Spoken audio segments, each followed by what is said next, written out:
అందరికీ నమస్కారం. మనం రోజు చూసే ఆకాశంలో ఆ నక్షత్రాల మధ్య ఎన్నో యుగాలుగా చెప్పబడుతున్న ఒక రహస్య కథ దాగి ఉందని ఎప్పుడైనా అనిపించిందా? రాత్రి ఆకాశంలో దాగి ఉన్న ఆ పురాతన గాథను ఈరోజు మనం ఛేదిద్దాం రండి. ఒక్కసారి ఆలోచించండి. ఆకాశంలో మనం చూసే నక్షత్ర రాసులు అవి కేవలం యాదృచ్ఛికంగా ఏర్పడిన చుక్కల గుంపులు కాకుండా ఒక ఉద్దేశంతో, ఒక క్రమపద్ధతిలో కూర్చోబడిన ఒక పెద్ద కథ అయితే ఆ ఆలోచనే చాలా అద్భుతంగా ఉంది కదూ. మనం ఎక్కడున్నా సరే, ప్రపంచంలో ఏ మూలనున్నా, టోక్యో అయినా టింబక్టు అయినా, మనమందరం తలెత్తితే కనిపించేది ఒకే ఆకాశం. అంటే ఒకవేళ అక్కడ ఏదైనా సందేశముంటే అది ఏ ఒక్కరికో కాదు, మనందరికోసం, మొత్తం మానవాళి కోసం ఉద్దేశించబడిందనమాట.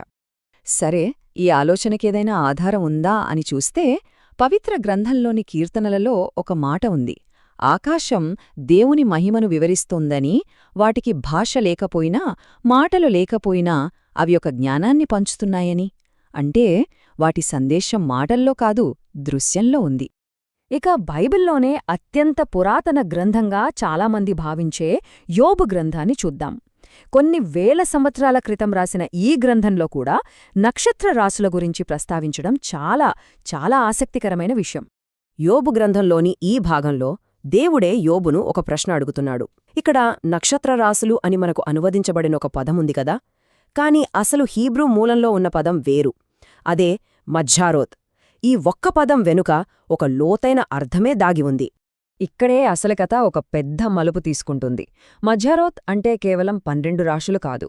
దాని అసలు హీబ్రూ అర్థం మార్గం లేదా త్రోవ. ఇది ఎందుకంత ముఖ్యమంటే, కొన్ని వేల సంవత్సరాల తర్వాత యేసుక్రీస్తు ఏమన్నారంటే, నేనే మార్గమును అన్నారు. ఆకాశంలోని ఈ మార్గానికి, ఆధ్యాత్మిక మార్గానికి మధ్య ఉన్న ఈ సంబంధం కేవలం యాదృచ్ఛికమంటారా? కాబట్టి ఇక్కడ మనం అర్థం చేసుకోవాల్సిన కీలకమైన విషయమేంటంటే, ఈ పురాతన దృక్కోణం ప్రకారం ఈ 12 రాసులు వేర్వేరు జాతకాలు చెప్పే సంకేతాలు కాదు, కాని ఒకే సమగ్రమైన కథలోని 12 అధ్యాయాలన్నమాట. అయితే ఈ 12 అధ్యాయాల కథ ఎలా నిర్మించబడింది? ప్రతి కథకు ఒక ప్రారంభం, ఒక ముగింపు ఉంటుంది కదా. ఈ పురాతన వ్యాఖ్యానం ప్రకారం ఆకాశంలోని ఈ కథ యొక్క మొదటి అధ్యాయం కన్యారాశి అంటే వర్గోతో మొదలవుతుంది. ఇక దాని ముగింపు సింహరాశి అంటే లియోతో ఉంటుంది. కథ ఎక్కడ మొదలవుతుంది? మొదటి అధ్యాయం కన్య. ఈ మొత్తం ఖగోళగాథ ఒక కన్యరాశితో ప్రారంభమవడమనేది చాలా కీలకమైన విషయం. లాటిన్లో కూడా వర్గో అనే పదానికి అర్థం కన్యానే. ఈ ప్రారంభ బిందువును బాగా గుర్తుపెట్టుకోండి. కథ ప్రారంభం కన్య అయితే మరి దాని ముగింపు ఏంటి? ఇప్పుడు మనం ఆ 12 అధ్యాయాల కథలోని చివరి భాగానికి వెళ్తున్నాం. ఆ ముగింపు సింహం, లియో రాశిలో ఉంది. సింహరాశికి కొన్ని ప్రత్యేకతలున్నాయి. ఇది చూట్టానికి స్పష్టంగా సింహమాకారంలో ఉండటమే కాదు, దీనిలో అత్యంత ప్రకాశవంతమైన నక్షత్రం ఒకటుంది. దాని పేరు రెగ్యులస్. రెగ్యులస్ అంటే రాజు లేదా శాసించేవాడు అని అర్థం. ఇప్పుడు ఆ 2 చివరలని, ప్రారంభాన్ని ముగింపుని ఒకచోట చేర్చి చూద్దాం.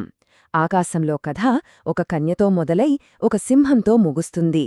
సరిగ్గా అదేవిధంగా బైబిల్లోని సువార్త కథ యేసు కన్యగర్భంలో జన్మించడంతో మొదలై ఆయన యూదాగోత్రపు సింహంగా తిరిగి వస్తాడని చెప్పడంతో ముగుస్తుంది. నక్షత్రాల్లోని కథ, గ్రంథంలోని కథ ఈ 2 ఒకేలా ఉండటం కేవలం యాదృచ్ఛికమంటారా? అంటే మనకు ఎప్పటినుంచో తెలిసిన ఆకాశాన్ని చూడటానికి ఇదొక పూర్తిగా విభిన్నమైన మార్గమన్నమాట. ఈ ప్రత్యేకమైన వ్యాఖ్యానాన్ని మనం ఈ విధంగా అర్థం చేసుకోవచ్చు. కాబట్టి ముగింపుగా ఈ ఒక్క ప్రశ్న గురించి ఆలోచిద్దాం. ఒకవేళ రాత్రి ఆకాశమే దేవుడు మానవాళి కోసం సృష్టించిన మొట్టమొదటి చిత్రాల పుస్తకమైతే? ఈ వివరణలో ఉన్న విషయం ఆసక్తికరంగా అనిపిస్తే దయచేసి లైక్, షేర్ మరియు కామెంట్ చేయడం ద్వారా మీ మద్దతును తెలియచేయండి. ఇలా చేయడం వల్ల ఈ సందేశాలు ఇంకా ఎక్కువ మందికి చేరడానికి సహాయపడుతుంది. ఇలాంటి మరిన్ని విషయాలను మీ ముందుకు తీసుకురావడానికి మీ ప్రార్థనలు నాకు ఎంతో ప్రోత్సాహాన్నిస్తాయి. ధన్యవాదాలు.